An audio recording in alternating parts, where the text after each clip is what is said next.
Concept हमने जितने भी हमारे पांचों कॉन्सेप्ट थे पूरे पासा टॉपिक के अंदर, यानी कि डाइस टेस्ट के अंदर जितने भी पांचों कॉन्सेप्ट थे वो सभी कॉन्सेप्ट हमने पढ़ लिया है। अब जो है अब हमारा क्वेश्चन करने का बारी, और क्वेश्चन भी हम कॉन्सेप्ट वाइज ही करेंगे। मतलब कि जितने भी कॉन्सेप्ट हमने पढ़े हैं इस टॉपिक पे, एक एक करके हर कॉन्सेप्ट पे हम क्वेश्चन करेंगे, जिससे कि आपके और जो आपको कॉन्सेप्ट में अगर समझ में नहीं आया होगा तो वो आपको क्वेश्चन करके जो है वो चीज़ें आपके लिए आसान हो जाएगी। ठीक है। तो जो हमारा कॉन्सेप्ट अगर आपने नहीं देखा है तो एक बार जाके देख लीजिएगा, क्योंकि मैंने पूरा जो मैं अपने अनुभव के अनुसार जितना मैंने रेजोनेंस में पढ़ा है उतना मैंने आपको पूरा समझा दिया है। तो आज क्वेश्चन करते हैं। जैसा कि आपको यहाँ पे क्वेश्चन दिख रहा है, पहला जो क्वेश्चन है, देखिए अब पासा में क्वेश्चन हमको आता कैसा है। आपको 2 पासा दे दिया जाएगा, या फिर कभी 3 पासा दे दिया जाएगा, या फिर कभी 4, जितने भी पासा दे दिया जाएगा। मैंने वहाँ पर भी बताया था कॉन्सेप्ट समझाने वक्त कि आपको एक पासा में आपको 3 फेस दिखाई देते हैं। जैसे कि आपको ये देखिए यहाँ पे 2 पासा गिवन है। पहले वाले पासा में आपको ADF दिख रहा है और दूसरे वाले पासा में आपको CF और E दिख रहा है। ठीक है। मतलब कि 3-3 फेस हमको दिखाई पड़ रहा है। अब हमसे पूछ रहा है which alphabet is opposite to D.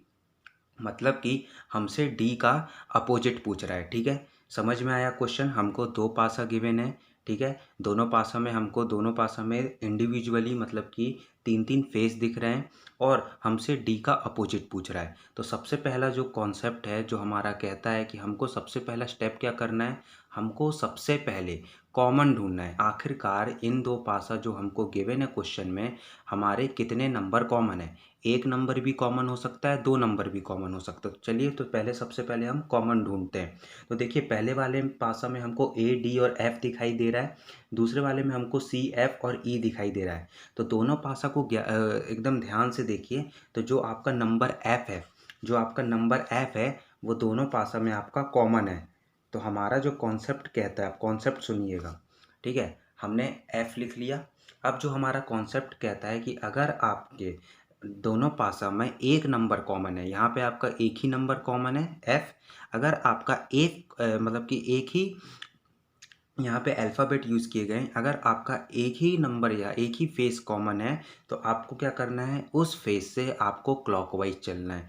Clockwise मतलब कि जैसे घड़ी के कांटे चलते हैं ना, जिस डायरेक्शन में, इस डायरेक्शन में आपको दोनों पासा में चलना है। तो चलिए पहले वाले में मैं चलता हूँ। FDA आएगा, F आएगा पहले, फिर DA आएगा, फिर A आएगा। क्यों? क्योंकि ये क्लॉकवाइज डायरेक्शन है आपका। और उसी तरह हम क्या करेंगे, दूसरे वाले पासे का जस्ट इसके नीचे हम लिख लेंगे अपने दूसरे वाले पासे का। तो अब ये ध्यान रखिएगा कि जो आपका कॉमन नंबर है उसी कॉमन नंबर से आप स्टार्ट करिएगा। कि F आपका कॉमन था, F से हमने स्टार्ट किया, फिर हम क्लॉकवाइज इसमें भी चलेंगे। तो F आएगा, फिर C आएगा, फिर E आएगा। ध्यान रखिए हमने क्लॉकवाइज डायरेक्शन में चला, यानी कि घड़ी की कांटे जिस डायरेक्शन में चलता है उसी डायरेक्शन में हम भी इस कॉन्सेप्ट में फॉलो करेंगे। फिर उसके बाद अब आपसे पूछा था डी का अपोजिट आपसे पूछ रहा है। अब देखिए, अब मैंने बताया था कि अगर आप इस तरह का लिख लेते हैं पैटर्न, फिर उसके बाद ऊपर नीचे वाले जो फेस है या फिर यहाँ पे अल्फ़ाबेट है या फिर नंबर कह लीजिए, वो आपस में क्या होता है, अपोजिट होता है। तो डी का जो अपोजिट है वो क्या होगा, सी होगा। तो डी के नीचे क्या था, सी। अगर आपसे ए का अपोजिट पूछा रहता है या फिर ई का अपोजिट, तो आप बता देते ए का अपोजिट ई या फिर ई का अपोजिट ए। तो ए और ई आपस में क्या है, अपोजिट है। वैसे डी और सी आपस में क्या है, अपोजिट है। तो ये समझ में आया कॉन्सेप्ट। आप वहाँ पर जाके भी देख सकते हैं, उसका जो लिंक है मैं नीचे अपने डिस्क्रिप्शन में डाल के रखा हूँ। अब दूसरा क्वेश्चन करते हैं। अब देखिए दूसरा क्वेश्चन है which number is opposite four in a standard dice given below. हमको एक यहाँ पे एक पासा गिवन है, जैसा कि आपको दिख रहा है, जिसमें आपको 3 फेस दिखाई दे रहे हैं। ठीक है। अब ये 3 फेस आपको दिखाई दे रहे हैं जिसमें 1, 4 और 5 लिखा है। उसके बाद आपका क्या कह रहा है कि ये जो हमको पासा जो हमको गिवन है ये हमारा स्टैंडर्ड डाइस है, यानी कि मानक पासा है। अब मानक पासा का डेफिनेशन मैंने आपको क्या बताया था कि दो अपोजिट जो नंबर है, एक पासा में अगर जो 2 अपोजिट नंबर है, अगर उसका जो जोड़ है, यानी कि जो अगर आप एडिशन करिएगा और उसका जोड़ अगर 7 आता है तो वो पासा हमारा क्या कहलाता है, वो मानक पासा कहलाता है।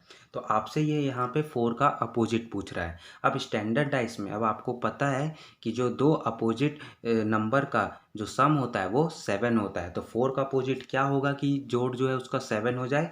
तो 4 plus x is equal to 7, तो x इस लीनियर इक्वेशन से निकल गया 3, यानी कि 4 का अपोजिट 3 होगा, तभी जाके ये जो पासा जो हमारा है ये मानक पासा कहलाएगा। तो समझ में आया ये जो कॉन्सेप्ट है। ये फिर से मैंने अपना जो वीडियो बनाया था पहला वाला, जहाँ पे मैंने पूरा कॉन्सेप्ट समझाया था, जनरल डाइस स्टैंडर्ड डाइस दोनों का डेफिनेशन, वहाँ पे मैंने पूरा अच्छे तरीके से समझाया था डेफिनेशन। एक बार जाके फिर से आप देख सकते हैं।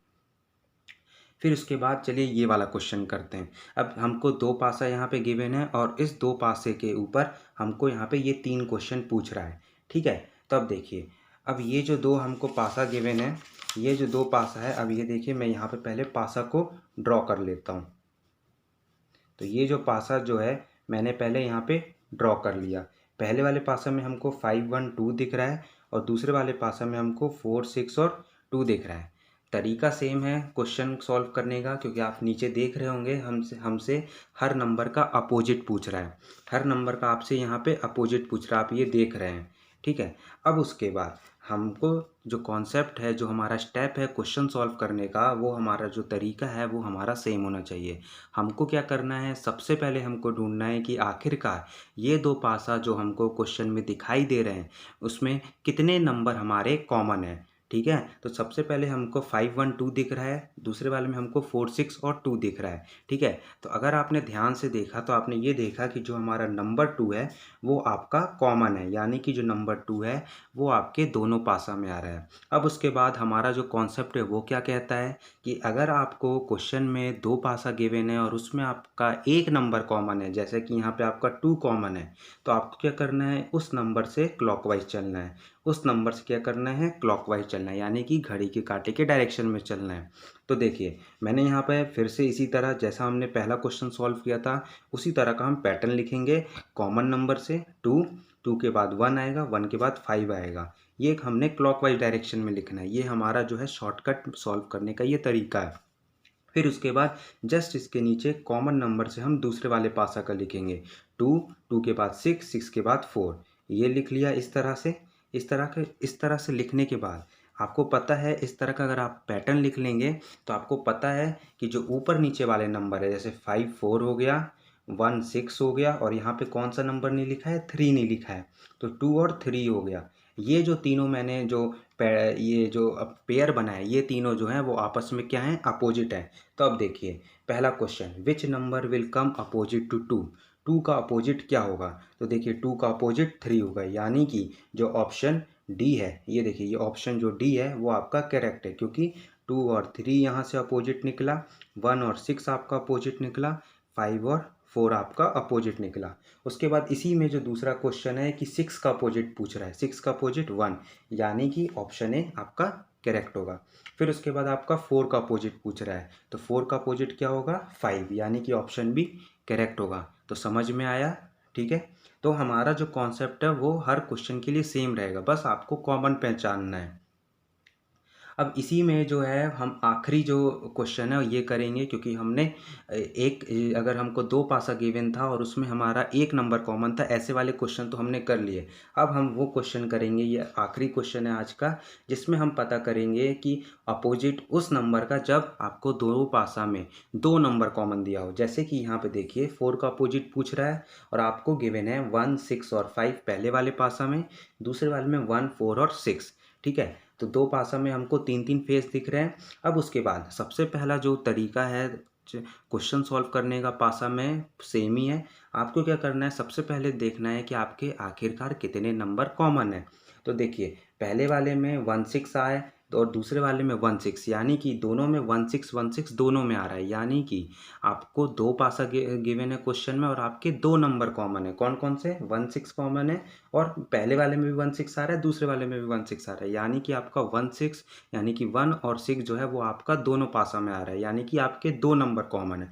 तो जो हमारा कॉन्सेप्ट है वो क्या कहता है, अगर हमको क्वेश्चन में 2 पासा गिवन है और हमारे उसमें 2 नंबर कॉमन है, तो जो तीसरा नंबर है दोनों पासे का, जैसे कि यहाँ पे पहले वाले का 5, दूसरे वाले का 4। जो तीसरा नंबर है आपस में वो क्या होगा, अपोजिट होगा। कॉन्सेप्ट में फिर से रिपीट कर देता हूँ, अगर हमको क्वेश्चन में 2 पासा गिवन है और उसमें हमारा 2 नंबर कॉमन है तो हमारा कॉन्सेप्ट क्या कहता है कि जो तीसरा नंबर है दोनों पासे का, जैसे यहाँ पे 5 और तो दूसरे वाले पासे में 4, ये आपस में क्या हो जाएंगे, अपोजिट हो जाएंगे। तो 4 का अपोजिट क्या होगा, 5 होगा। तो ऑप्शन ए करेक्ट है।